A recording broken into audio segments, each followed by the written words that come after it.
So, one of the things that I was told as a kid is that Space Elf has followed. No, I'm kidding. Thank you very much for the follow, Space Elf. One of the things I was told as a kid is that Jesus performed a ton of miracles. That was a pretty common thing for you to hear, because I grew up in Benskill Christian Academy. I grew up learning about the miracles of Jesus. And one of the most prolific ones is the feeding of the 5,000. Now, when it comes to Jesus's various miracles, this is probably one of the most well-known. This is up there with the personal resurrection of Jesus. This is up there with the resurrection of Lazarus. There's a ton of miracles that he performed, but this, and I guess turning water to wine. Like, all of those are so those well-known ones when it comes to Jesus. Those are the ones you can name off the top of your head. And apparently, this channel called Testify has historical evidence that Jesus fed 5,000 people with 5 loaves of bread and 2 fish, and he didn't do it by just cramming crumbs in their face. So, we'll get into that here in a second, but first, as always, the fan art section. So, this very first one here was done by Stevie. So just some Suris fan art I finished. I'm not exactly sure what time era they thought, but they wanted the original pic to be inspired by an older time era. They said maybe the 20s? Either way, please enjoy. Honestly, I like it. The idea of, like, I'm wearing these beads to pretend I'm an aristocrat. Aristocat. Damn it, cat puns!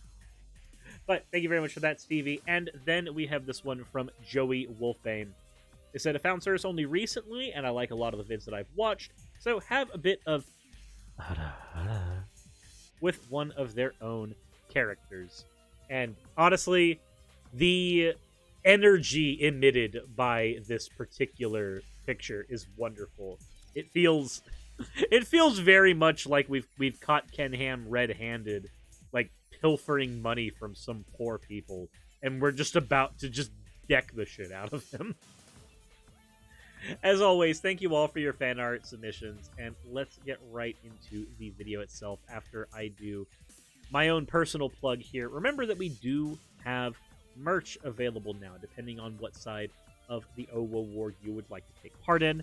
The links will be in the description for that. I don't want to plug too terribly much more, aside from saying, hey, if you haven't subscribed, maybe consider doing that. That'd be a wonderful thing. Let's go ahead. So, historical evidence for feeding the 5,000. Did it really happen? Let's I'm sure you've out. heard the story. A young boy gave Jesus 5 loaves and 2 fish and ended up with 12 baskets of leftovers. Yeah. It's a neat story for the kiddos and children's church for sure, but according to skeptics, it's just invented to make Jesus look like another Elisha. In 2 Kings 4, Elisha fed 100 men with just 20 barley loaves, so all 4 gospel writers had Jesus perform the same miracle, but on a much more exaggerated scale. But just how likely is it that this miracle has a historical basis? Some of you might think that that's a crazy question, but in my opinion, this narrative has a very strong historical foundation, and the evidence comes in the form of undesigned coincidences. Undesigned coincidences. So, I wonder if this is used as a method of historical analysis for any other ways of determining history. So what in the heck is an undesigned coincidence anyway? The term was first coined by the famous English theologian William Paley in the 18th century. So no. I'm just going to go ahead and say this right now. If the source for the method you are using for determining historicity is from one of the most biased packages you could potentially grab from, a fellow theologian, then it is very likely that whichever method they're proposing is meant to engage you in a form of confirmation bias. I want you to think of something like the minimal facts argument, something that is not used for determining historicity of anything else at all by any historian in existence, but when Habermas states it, it is used as a method of determining the historicity of the risen Jesus. Again, despite it not being utilized as a mechanism by actual historians, in a special pleading way, it can be used for Jesus. So, I'm expecting the same level here.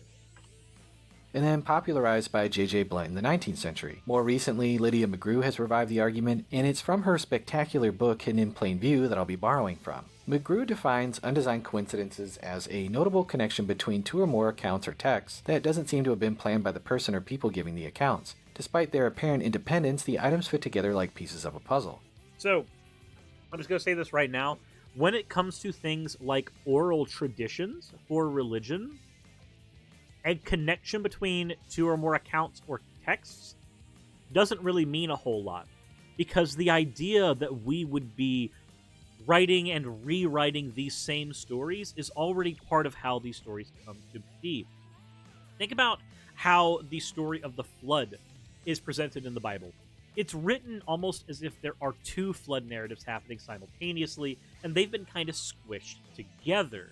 It makes reading some of the earlier chapters in Genesis really weird and wonky, but it's because of how those chapters were assembled.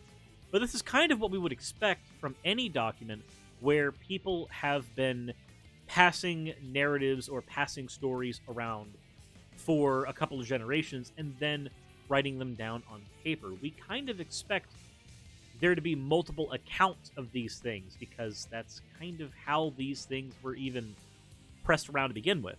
These are hard to fake and even more likely to come about by pure chance in fictional or manipulated stories. Fictions and forgeries don't normally converge, or when they do, it's in a very obvious way that is meant to be noticed by the reader.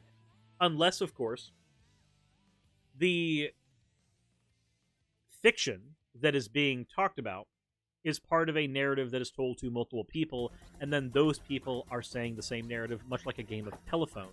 Now it looks like several unique perspectives on a narrative when really it was all coming from a single source. If I gave you the story of Chrono Trigger, and then over the several years, 50, 60, 70, 80 accounts of people recounting the events of Chrono Trigger as if they actually happened, were found, and a historian grabbed those, it wouldn't suddenly mean that the likelihood of the events of Chrono Trigger had actually happened. Because there were 50, 60, 70 unrelated people who had experienced the story, or the story had been told to, saying these things, and therefore getting written down in accounts and then being shown later. That doesn't increase the likelihood that this event happened. The likelihood of this particular event is still 0. Undesigned coincidences are what we would expect to find in real accounts of the same event told by different people who knew what they were talking about, and when taken cumulatively, they make a very strong case for the reliability of the Gospels. Unless, of course... Okay, so... what is the difference between somebody in history recounting an event as if they were there and recounting an event that they were there for? In text form, we might not see much of a difference between these things. But continue.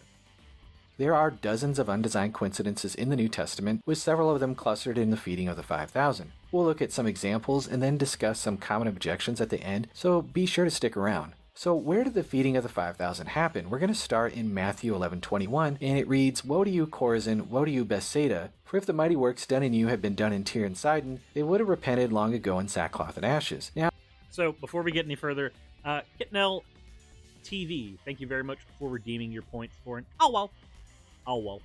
Now, this might seem like an odd place to start. In this passage, Jesus rebukes Chorazin and Bethsaida for failing to respond to his miracles. But what mighty works is he referring to? Nothing that Matthew has reported up to this point has given us any clue. For the answer, we're going to need to turn to John. John 6:5 reads, "Jesus said to Philip, 'Where are we to buy bread so that these people may eat?'" Now, think about this for just a second. If you had to invent a gospel story, would Philip really be your go-to guy? He's barely mentioned in the Gospels. Peter is featured prominently in all 4 Gospels, with James and John not far behind, and we know that Judas kept the money bag, and I think we'd also assume that Matthew the tax collector would be pretty good with money too. One thing John does tell us in an unrelated passage is that Philip is from Bethsaida. But what is so significant about that? To put the pieces of the puzzle together, we're going to keep looking. Luke gives us the actual location of the feeding of the 5,000. Luke 9:10-11 reads, "On their return, then the apostles told them all that they had done, and he took them and withdrew to a town called Bethsaida."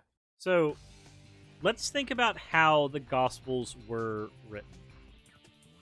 Matthew and Luke were likely written very close to one another, if memory serves. Whereas the Gospel of John is written, significantly afterwards. These are 4 different tellings of largely the same events, kind of, until you consider the fact that one of them contains a zombie apocalypse. I believe that one's actually in Matthew. So the point is, these are all retellings of the same events from slightly different perspectives, but we know that they were written several decades apart from one another. Why does that matter? If these are all perspectives from the same people who all witnessed the same event, we would expect them to be written very close to one another. And when I was in school, we were taught that Matthew, Mark, Luke, and John were all penned around-ish the same time. But if I look up when was each gospel written, the Gospel of Mark probably dates at 66 to 70 AD. Well, that's way after the events of the feeding of the 5,000 would have happened. That does not lend to their credibility. The closer these events were written down to when they were supposed to have happened, the more credible they are. But the fact that these are written 30, 40 years afterwards, which, mind you, a lot of people died by that age back then, means it seems more like a narrative that was told and then penned later. So that is the Gospel of Mark. Matthew and Luke are written later. Matthew and Luke are written in AD 85 to 90, thereabouts, those areas. 15 to 20 years after what we know Mark was written in. And then we go to John. John is likely written after 100 AD. Let me go ahead and tell you right now, whichever disciple was apparently named John in the middle of the Middle East, so none of them, but whichever one was supposed to have penned John, it was certainly not the disciple John. He was fucking dead by this point. He's out. Audi 9000.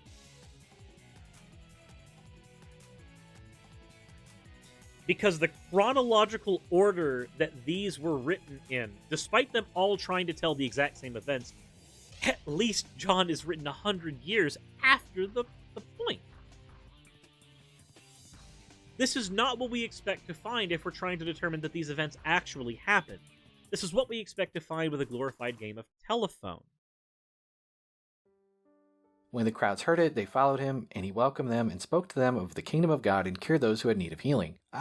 So Luke doesn't even mention Philip, but tells us that the miracle happened in Bethsaida, Philip's very hometown. In John, Jesus asked the local guy where they could get bread, but he doesn't give away the location. So those are a couple pieces of the puzzle that fall into place. And as a result of their refusal to repent, Jesus' harsh response to Bethsaida now makes a lot more sense. Matthew frequently organizes his material thematically rather than chronologically, so he describes the feeding of the 5,000 in chapter 14. But in Luke's account, Jesus pronounced his woes towards Bethsaida shortly after the feeding took place. So there's yet another piece of the puzzle that falls into place. So he's talking about these things as if they are pieces of a puzzle that fall into place. But if I gave you 20 bullet points for a story, and I said, write a story with these 20 bullet points, and then I gave those 20 bullet points to 3 other people. Now mind, for some of these people, I'm asking you to write them afterwards. So when I'm giving you your points, your mark, I give you your 20 points, write your book. And then 10 years later, I want Matthew and Luke to write a book with these 20 points, but I give them the ability to read Mark. And then 20 years after that, I ask John to write the same book for me, and I give him my 20 points, but I also let him read Matthew, Luke, and Mark. What do you think the likelihood would be of there being a handful, at the very least, of events referenced between them, even if they are piecemeal? What is the likelihood of that? I would say probably pretty high. probably incredibly high. These are all meant to be the same narrative. They are just written by different people and carrying the same large bullet points, except for one of them having a zombie apocalypse.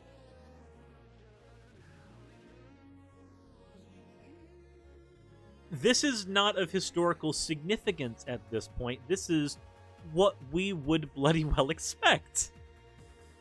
And apparently, Jesus took the woes he pronounced on Bethsaida very seriously, because in Mark we read about Jesus healing a blind man from Bethsaida. After Jesus healed him, he instructed him not to even enter the village. But there are no woes pronounced against Bethsaida in Mark's gospel, and so yet another piece of the puzzle falls into place. Are you seeing it now? This is the kind of casual interlocking between accounts that we would expect in historical reporting, but this would be very unusual given the fictionalization hypothesis. But we're just getting started. Let's look at Mark 6:31, which reads, "And he said to them, 'Come away by yourselves to a desolate place and rest for a while.' Many were coming and going, and they had no leisure even to eat." Well, we know that Jesus drew large crowds, that's nothing new. But Mark casually leaves hanging a question about why many people were coming and going. What's the deal with all the hustle and bustle? We find out when we turn to John 6:4. It reads, So wait, Mark, written first, leaves out a detail. Mark, by the way, if you read the Gospels, Mark is like the most plain Jane of the Gospels. Things get a little more fantastical when Matthew and Luke write, and things get outright Marvel comic superhero-y when you get to John. So Mark leaving out a detail, and then that detail being expounded on in John, which is written, again, like 50 years later. Is that not what you would expect? Like, think about it. You're retelling an event that your dad told at one point, and there's a kid asks you in the audience about a hole in the plot or a detail that was missing, and you're like, ah, right. Well, that was because of this thing. You insert that in. And then, from that point on, the story is then told with that thing inserted in. This is this funny thing that a lot of preachers will do. They'll do this thing called harmonizing the scriptures, where they'll take all these stories and cram them together, and they'll have you read them as if they are one giant cohesive story, as opposed to 4 separate accounts that have their inconsistencies with one another. It said, Shin the Kiwi asks, don't the Gospels contradict each other all the time? There are a lot of ways in which the Gospels contradict each other. If memory serves, in Matthew and Luke, the genealogies of Jesus are not identical between the two. And that creates a bit of dissonance between those areas. And there are other differences as well that I don't remember off the top of my head. This is the unfortunate truth of doing videos like this live, is I have to do a lot of this based on what I remember, and I don't always remember everything. Now the Passover, the feast of the Jews, was at hand. At Passover, pilgrims would flock on the roads in huge numbers. So that certainly fits. John casually and incidentally fills us in. John goes on to tell us that there was plenty of grass for everyone to sit in, and Mark goes on to tell us that the grass was actually green. So what is with all the details about the landscape? Well, Wait. There was plenty of grass for people to sit in. Okay, we kind of would expect that in a plain of grass. Oh no, the grass was green. Wow, what a strange detail. I wonder under what circumstances would grass be green? What? This is gonna break me.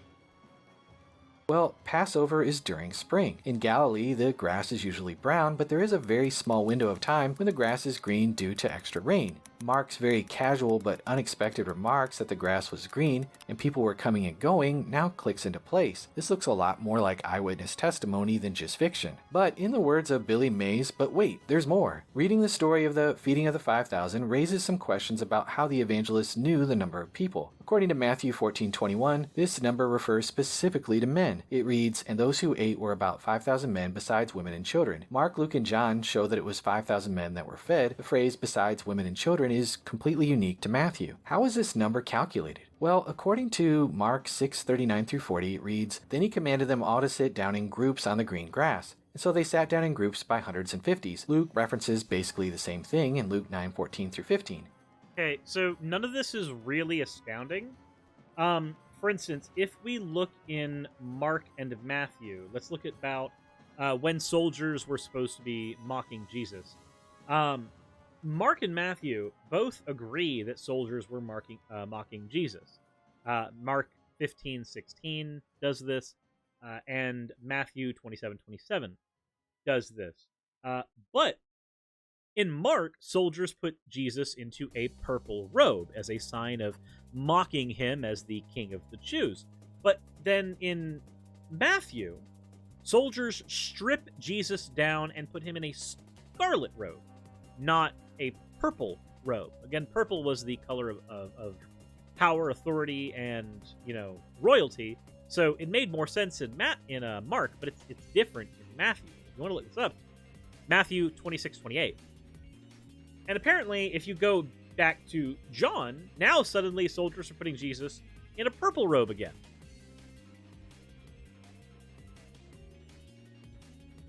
So, again, the fact that we have these areas of agreement doesn't really mean a whole lot, because we also have areas of disagreement.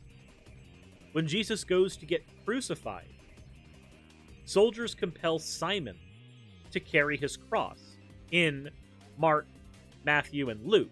But when we get to John, Jesus carries his own cross.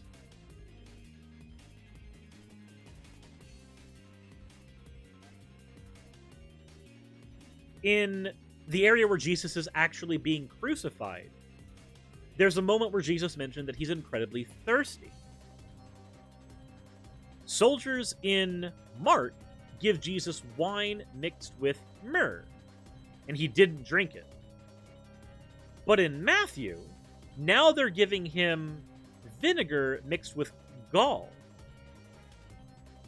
Very different concoction there. And this is an area where they disagree. They're saying the same story, just like the 20 bullet points. I'm giving you the same bullet point. You gave me a mixture of something that I didn't want to drink. But in one of them, it's a completely different mixture. In the other one, it's, again, a different mixture.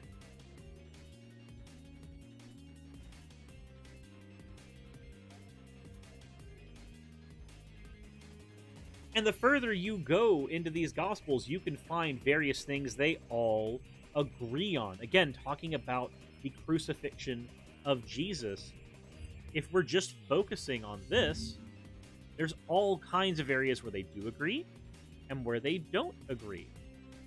In Mark, soldiers crucify Jesus at the 3rd hour in the day.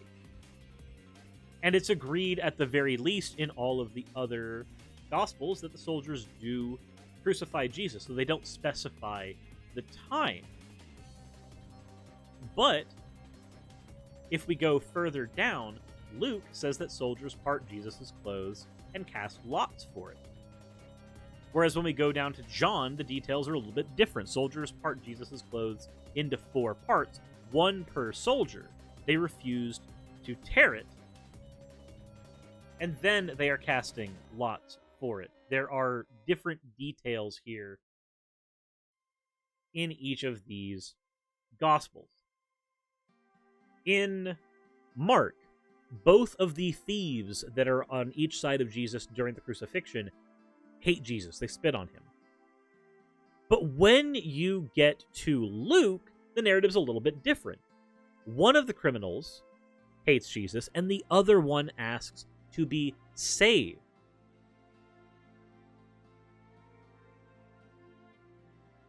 And then starts rebuking the other criminal for failing to fear God correctly. And in Luke, again, the second criminal asks Jesus to admit him into heaven, and Jesus promises him admission into paradise. But these parts are not there in the other narratives, and specifically in Matthew and Mark, these sections of the gospel are specifically mentioned as both thieves hating on Jesus, not one coming to Jesus' defense because, well, he's the king of the Jews. The idea that there is variance in these stories is what we expect with a game of telephone. And likely, and again, because they're using the same bullet points, the idea that there are things that they agree on is what we would expect if we're using the same 20 bullet point list for a game of telephone spanning about 50 years. We expect there to be similarities. We expect there to be variants. That does not make these different accounts create more historical significance or historical likelihood for a particular miracle. When we are determining the likelihood of a miracle like this, what we need to do is see if there are any other examples of this phenomenon happening. So, can you think of any examples where somebody, via a miracle, has cloned a handful of fish and a handful of bread? The likelihood is probably going to be nil, outside of other mythological stories. We know certain things can be done, and we know that certain things can't be done. Now, if you can show me an example of them happening that does not exist within a holy book, then we have a different conversation completely. And Angelo Arcanis, thank you very much for redeeming your points for an Ada, you fucking monster.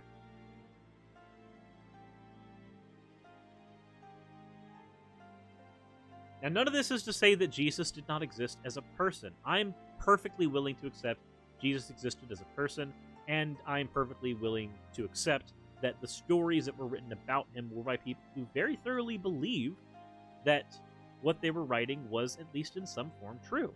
I'm not a Jesus mythicist. I do believe that this character definitely existed, and there was definitely a religion built around him, much like we see happen this very day. But I think asking people to accept incredibly flimsy evidence, as displayed here, this is not necessarily what I would like to promote. I don't have a problem with people being Christian. I don't have a problem with you accepting that your God is Jesus Christ, if that is what you choose to do. But I do want people to accept arguments and accept deities, if they choose to, based on sound logic, not based on what's flimsy and on display here. Do I think what's on display here is harmful? Not necessarily. But do I think that it is unnecessary? Probably. 110%. You can accept and be a Christian without accepting all of the random bullcrap. You have the ability to do so. There are Christians that do things like deny a young Earth, for example. With that said, though, this is where I want to throw it back to all of you. This is not an area where I have any particular expertise, and this is an area where, without proper reference material, I am not prepared to go into more detail than I've given here. Again, most of the stuff I've been able to do is very, very vague. But ideally, this is an area that we can engage in discussion on. So let me know in the comment section below what you thought, what your thoughts are on this. Was a good enough example given so far in this video for why you should believe that 5,000 people were fed? Because basically what's being said here is there are details like the grass is green that were omitted in some versions of the gospel, and then they were shown in other versions, therefore it's more likely to have happened. And I don't accept that. With all that said, everyone, as always, insert end of video tagline.